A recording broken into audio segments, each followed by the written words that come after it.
Seigneur, tu es le Dieu qui a dit dans ta parole que nous avons à nous réjouir parce que chacun d'entre nous est une créature si merveilleuse. Et notre valeur ne dépend pas de ce que les gens disent de nous. Notre valeur ne dépend pas de l'argent que nous avons dans notre compte. Notre valeur ne dépend pas de la vie de l'un ou de l'autre. Notre valeur dépend de celui qui est assis en haut dans les cieux, qui dit un seul mot et la chose arrive. Et c'est toi qui nous as déclaré créature merveilleuse. Alors nous nous réjouissons cet après-midi parce qu'en effet, chaque personne ici présente a autant de valeur à tes yeux. Alors merci d'avoir convoqué les uns et les autres dans ce lieu aujourd'hui. Nous les recevons avec beaucoup de joie parce que nous savons que tu as quelque chose que tu veux communiquer à chacun d'entre nous. Merci de prendre le contrôle de tout ce qui va être fait, tout ce qui va être dit, que les témoignages, la parole, tout donne gloire à celui qui est ressuscité, qui est assis à la droite de Dieu le Père, notre Seigneur et Sauveur Jésus-Christ. À lui seul toute la gloire. Amen. Amen. Amen. Alors, bienvenue à tous dans la maison de Dieu. Et nous croyons que le hasard n'existe pas. Parce qu'il n'y a pas de hasard dans nos vies. Toutes nos rencontres sont des rendez-vous que Dieu a organisés avant même de nous avoir créés. Alors dis à ton voisin, ta présence ici. Dis à ton voisin, ta présence ici est planifiée avant que toi-même tu viennes sur la terre. Dis-le à l'autre voisin, ta présence dans cette église cet après-midi a été planifiée avant que tu viennes sur la terre. Alors cet après-midi, Dieu va te faire du bien. Dieu va te faire du bien. Amen. Merci beaucoup. Alors je vous invite à vous asseoir. C'est le Happy Sunday. Dimanche de joie, dimanche de témoignage, dimanche d'action de grâce, parce que Dieu a fait pour nous de grandes choses que nous voulons partager au monde qui nous entoure. Alors voilà, donc j'ai quelques personnes qui sont inscrites pour rendre témoignage. J'appelle notre frère Franck Paul pour commencer. Et puis Max se prépare et Johan. Et puis ensuite, voilà, on verra bien. Alléluia. Nous accueillons Franck.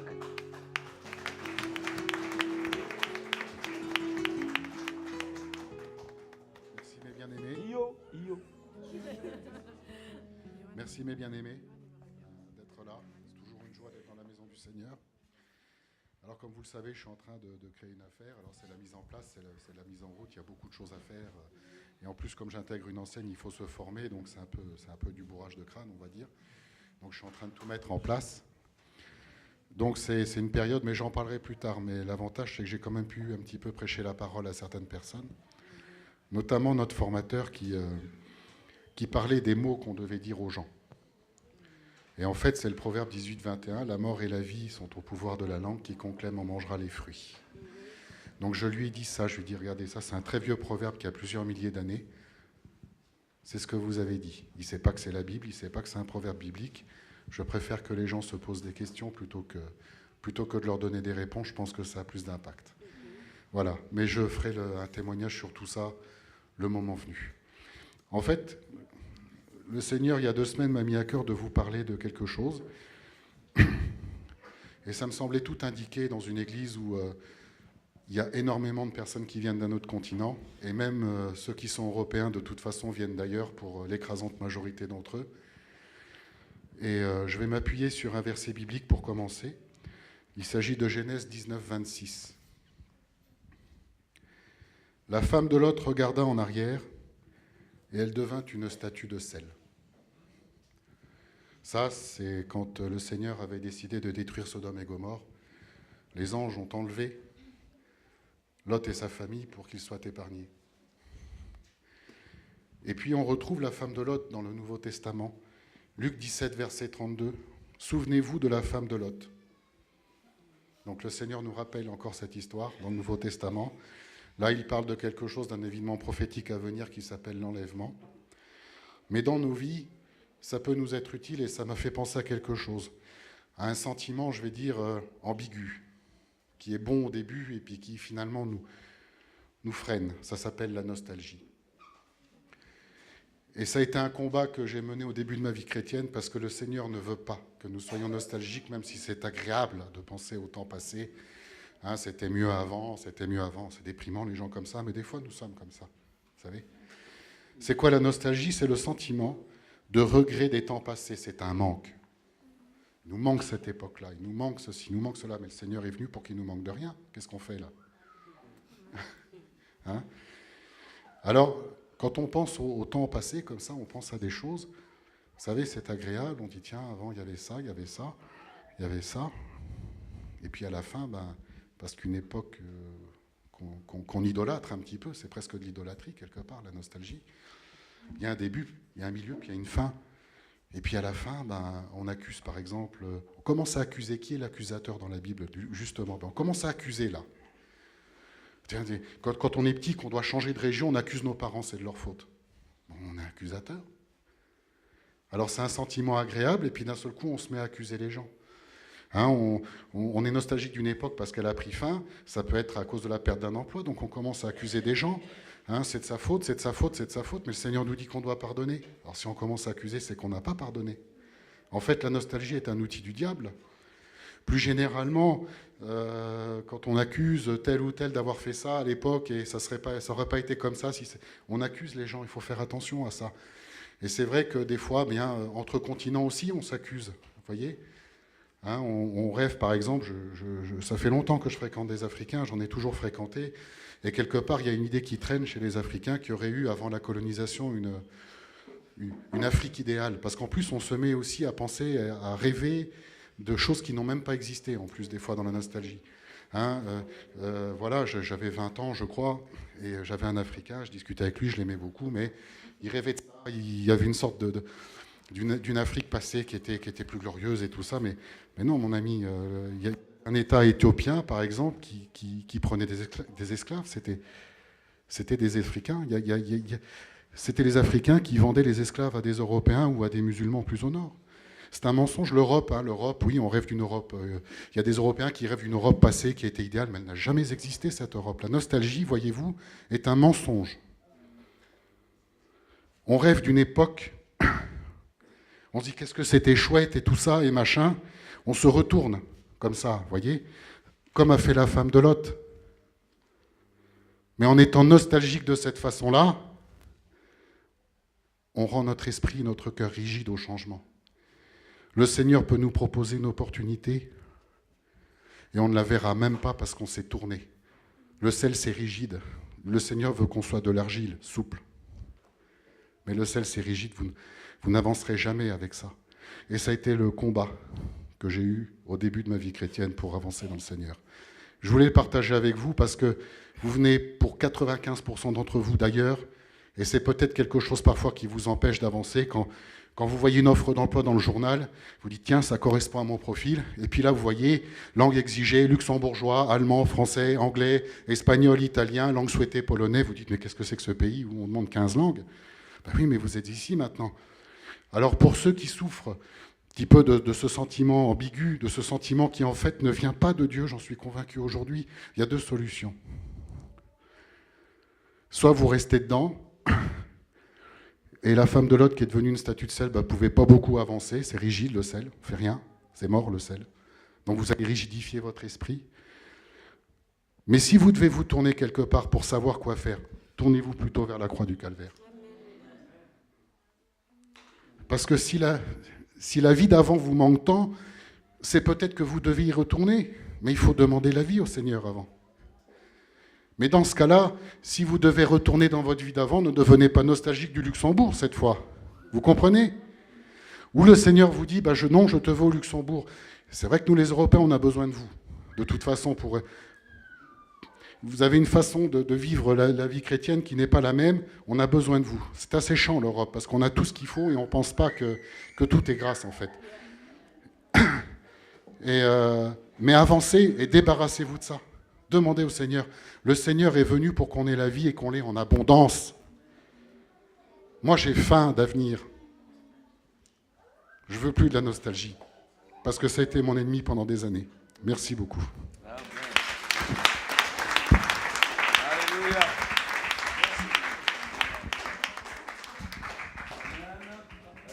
Alléluia. Le bon vieux temps, il était pas aussi bon que ça. Hein? Le bon vieux temps, il y avait les guerres. 14-18, 39-45, la récession. C'est ça que vous appelez bon vieux temps? Non, on est aujourd'hui. Vivons aujourd'hui. Amen. À chaque jour suffit sa peine. Viens, Max. Merci, Franck, de nous rappeler cela. Merci, papa. Merci. Il y a Ruben qui a voulu m'accompagner, alors. Amen. Soyez bénis. Alors, je voudrais témoigner et rendre grâce au Seigneur déjà pour vos vies, pour la famille qu'il m'a donnée, pour cette église merveilleuse. Et je ne sais pas si vous avez vraiment remarqué, mais aujourd'hui, la louange, oh, c'était magnifique. On bénit vraiment le Seigneur pour nos frères et sœurs. Amen. On peut vraiment acclamer. Amen. Amen. Et je bénis le Seigneur pour la merveilleuse femme qui m'a donné et les champions qui m'ont donné, Isaac et Ruben. Et je suis vraiment très reconnaissant et je le dis vraiment chaque jour. Alors vous savez, nous avons été bénis dernièrement par rapport à notre mariage et j'ai vraiment vu la différence dans mon couple. Nous avons été beaucoup attaqués dans notre couple et j'avais compris, mais là j'ai vraiment vu la main de Dieu dans mon couple. J'ai vraiment pris ma femme dans mes activités, dans ce que je faisais et nous avons beaucoup plus de force. Et Dieu s'est vraiment manifesté dans nos vies dernièrement. Vous savez que nous avons un grand cœur pour les âmes et beaucoup d'âmes sont venues au Seigneur. Et je pense toujours à cette histoire de l'enfant prodige. Lorsque je vois une âme revenir, je pleure. Je suis tellement dans la joie avec le Seigneur et ça me fait énormément de bien. Et avec mon épouse, nous continuons à faire le travail. Comme vous savez, j'ai la grâce de donner des conférences, malgré que je n'ai aucun diplôme. Mais qu'est-ce que je fais dans les conférences? Je parle de Dieu, je témoigne. Cette semaine, j'ai pu donner 3 conférences. De pouvoir donner une conférence dans la Banque internationale du Luxembourg, une des plus grandes banques. J'ai témoigné de ce que Dieu a fait pour moi. Le vendredi, j'ai témoigné de ce que Dieu a fait pour moi dans une autre conférence avec des jeunes diplômés, où il y avait beaucoup de musulmans, il y avait beaucoup de non-chrétiens. Et hier aussi, nous avons continué. Et Dieu m'a fait grâce d'écrire ce livre que je vais vous présenter aujourd'hui. C'est mon premier livre, et non pas le dernier.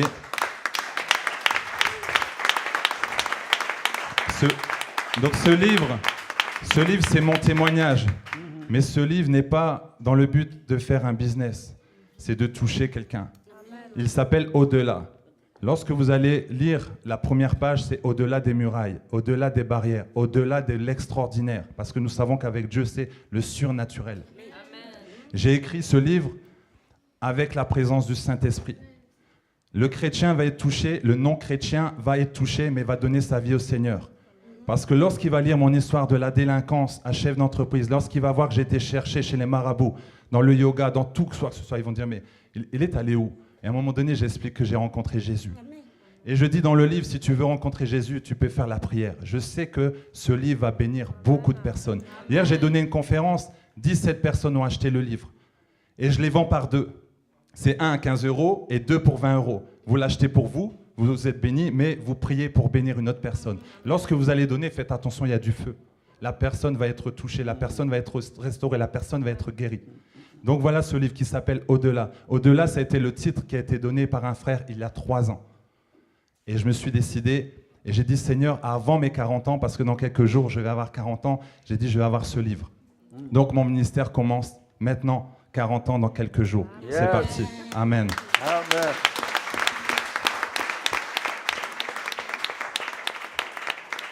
Et dans la parole qui dit « Ce sont les violents qui s'en emparent », j'offre au premier livre celui qui vient le chercher, je l'offre. Amen, amen, voilà, amen. Amen. Ah, amen. Pasteur, je vais vous en offrir un aussi, parce que vous êtes levés en même temps. Vous avez vu l'audace, c'est ça. Ayons l'audace avec le Seigneur, car le Seigneur nous combat dans la prière, mais dans les actions que nous allons faire. Parce qu'il faut savoir que ce livre, j'ai été très combattu. Donc je n'ai pas parlé à beaucoup de personnes de ce livre, mais je l'ai sorti quand même par la grâce de Dieu. Parce que je suis un violent, un très violent, un plus que vainqueur, comme dit le papa Kofi. Donc je dis à l'ennemi, prépare-toi, car nous sommes là. Nous sommes là. Amen. Amen. Amen.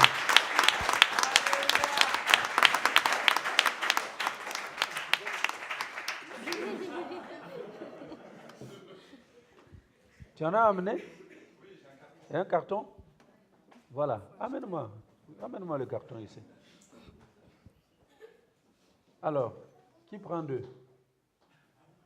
Voilà, levez la main, on va vous servir 2, comme ça, 20, ça va partir. J'ai prié pour que la prochaine édition, il en tire 1 million. J'ai prié, hein, donc j'attends le million d'exemplaires.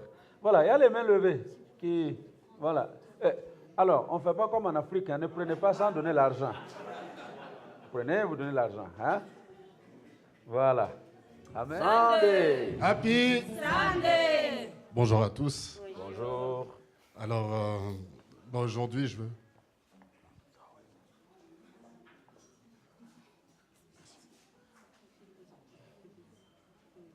Merci. Je veux rendre grâce à Dieu aujourd'hui parce que c'est vrai, c'est Happy Sunday, c'est un jour d'action de grâce. Et souvent, comme on l'a dit ce matin, on prend les choses pour acquises. Et le frère Kofi nous encourage toujours à rendre grâce régulièrement parce qu'on a toujours une bonne raison de dire merci au Seigneur. Rien que le fait d'être présent ici aujourd'hui. Franck disait, la nostalgie, souvent on se dit c'était mieux avant, c'était mieux avant. Je veux rendre grâce à Dieu parce qu'aujourd'hui, le 1er octobre 2017, ça fait 7 ans que nous sommes dans notre appartement. On n'en est pas propriétaire, certes. Et c'est vrai que les années défilant, je me suis fait mal psychologiquement. J'ai compté le nombre de loyers qu'on a gentiment donné à notre propriétaire. Je ne vous dirai pas le montant. Mais je rends grâce à Dieu parce que de par mon histoire, et c'est là que par moment il faut savoir Dieu, de là où Dieu nous a tirés, pour pouvoir dire merci au Seigneur correctement. Je me souviens que quand j'étais enfant, on a dû déménager plusieurs fois pour certaines raisons. Et quand je regarde le fait que j'ai pu, avec mon épouse et nos enfants, vivre 7 ans au même endroit et que moi j'ai dû souvent changer de boulot ces dernières années. Mais malgré tout cela, je me dis, Seigneur, au moins, nos enfants, depuis qu'ils sont petits, ils savent que c'est là la maison. Et ça, pour moi, je vais rendre grâce à Dieu juste pour ça. Parce qu'ils savent où c'est la maison. Une prière de mon épouse. Mon épouse, elle a son témoignage, un témoignage énorme. Elle a un témoignage tel que, quand on s'est rencontrés, je me suis dit, de toutes les femmes que je peux rencontrer, il fallait que je rencontre elle. Parce que c'est lourd. C'est très lourd. C'est très lourd. Et sa prière, de par son vécu, c'est que l'on soit toujours ensemble. Et pour ça, je veux rendre grâce à Dieu parce que nous sommes ensemble. Nos enfants savent où ils vivent. Et pour moi, c'est quelque chose de très important. Parce que pendant cette période où on a dû déménager plusieurs fois avec mes parents, il y a une période en particulier qui m'a marqué. Et mon épouse m'a souvent encouragé par rapport à ça en me disant « T'inquiète pas, tes enfants ne vivront pas ça ». Et je rends grâce à Dieu pour cela. Ils savent où nous habitons. Dieu nous garde, ça fait 7 ans qu'on est là. Ils savent où est leur maison. Dieu a placé un toit sur nos têtes. Et ma prière, c'est que quand même, parce qu'on grandit, alors c'est que d'ici l'année prochaine, que je revienne pour vous dire, nous sommes dans notre maison. Amen.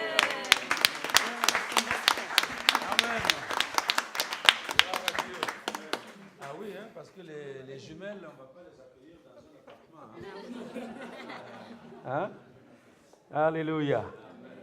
Alors, vous savez, nous encourageons nos bien-aimés à entreprendre. Parce que nous insistons, vous ne deviendrez pas les millionnaires que Dieu veut que vous soyez en travaillant à la banque, dans telle entreprise. Hein? C'est dans votre propre entreprise. Alors, voilà, il y a quelques personnes qui ont commencé comme Franck. J'ai Nana qui a son entreprise que je vous recommande. Lève-toi, Nana.